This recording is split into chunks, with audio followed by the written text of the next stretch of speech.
একটি মেয়ে তার বাসায় একা থাকে। মেয়েটির বয়স হবে 25 থেকে 20। মেয়েটির স্বামী তাকে ফেলে রেখে চলে গিয়েছে। এই মেয়েটা তার বাসায় একা থাকে। মেয়েটি দেখতে মোটামুটি সুন্দর ছিল। তার শারীরিক ফিগারও খুব ভালো ছিল। এদিকে পাশের বাড়ির একটি ছেলে তার দিকে মাঝে মাঝে তাকিয়ে থাকে। ছেলেটা যে তাকিয়ে থাকে সেটা মেয়েটি অনেক দিন ধরে বুঝতে পারছে, তবুও ছেলেটিকে সে সুযোগ দেয় না। একদিন মেয়েটি ঘরে তার কাপড় পরিবর্তন করছিল। তখন ছেলেটা জানালা দিয়ে চুপিসারে সবকিছু দেখছিল। হঠাৎ একটি শব্দ হলো, মেয়েটি বলল, কে?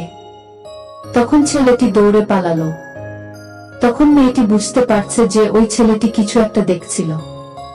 একদিন ওই মেয়েটি ছেলেটিকে ডাক দেয়, বলে, লুকিয়ে কি দেখ? ছেলেটি না করে, আমি কিছু দেখিনি। মেয়েটি বলল, দুষ্ট ছেলে, আমি সব বুঝি। আমাকে দেখতে কেমন লাগে? একথা শুনে ছেলেটি বলল, সত্যি বলবো। মেয়েটি বলল, হে বলো, সমস্যা নাই। তোমাকে দেখতে খুব ভালো লাগে। তুমি এত সুন্দরী। তোমাকে দেখলে আমি সব কিছু ভুলে যাই। তখন মেয়েটি বলল, কি চাও বলো?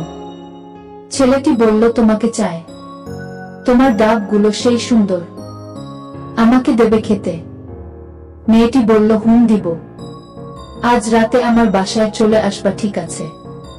সেদিন রাতে ছেলেটা গেল এবং মেয়েটির দাঁতগুলো খাওয়া শুরু করলো। মেয়েটি আরো জোরে খাও। মেয়েটির কাপড় সব খুলে ফেলল। তার দুজন মিলে শারীরিক চাহিদা মেটালো। মেয়েটি বলল, খুব ভালো লাগলো। কালকেও আসবি। এভাবেই চলতে থাকে তাদের আনন্দময় দিন। গল্পের বাকি অংশ দেখতে অবশ্যই সাবস্ক্রাইব করুন। পরবর্তী ভিডিও পেতে বেল আইকন টিপে রাখুন। ধন্যবাদ।